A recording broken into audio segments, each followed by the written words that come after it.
ஒரு நாள் மாலை குட்டிப் பையன் ஷிஃபான் தனியாக தன் வீட்டுத் தோட்டத்துக்குள் விளையாடிக் கொண்டிருந்தான். அங்கே இருந்த உயரமான மாமரத்தின் அடியில் அவன் ஒரு குட்டிக் சிரிப்புச் சத்தம் கேட்டான். சிஃபான் நிமிர்ந்து பார்த்தான். அங்கே மரத்தின் கிளையில் ஒரு குட்டி வெள்ளைப் பேய் தலைகீழாக தொங்கிக் கொண்டிருந்தது. அந்தப் பேய் அவனை பார்த்து, "கீஹீஹி, நீ யாரை பார்த்தாலும் பயப்பட மாட்டாயா?" என்று சிரித்தது.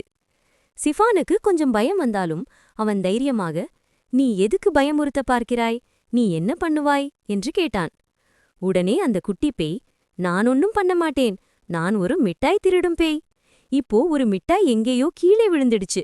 அதை தேடத்தான் தலைகீழா பார்க்கிறேன்" என்று சொல்லி மீண்டும் கலகலவென சிரித்தது. சிஃபானும் சத்தம் போட்டு சிரித்தான். "மிட்டாய் திருடும் பேயா நீ? நீ ரொம்ப ஜாலியான பேய்" என்று சொல்லிவிட்டு சிஃபான் தான் வைத்திருந்த சாக்லேட்டில் ஒன்றை அதற்கு கொடுத்தான். அதை வாங்கியதும் அந்த குட்டிப் பேய், "நன்றி, நான் இனிமே உன்னை பயமுறுத்த வரமாட்டேன். உன்கிட்ட மிட்டாய் வாங்கத்தான் வருவேன்" என்று சொல்லிவிட்டு கிளையிலிருந்து குதித்து ஒரே நொடியில் மறைந்துவிட்டது. சிஃபான் அன்று முதல் அந்த பேயை நினைத்து பயப்படுவதற்கு பதில் சிரித்தான்.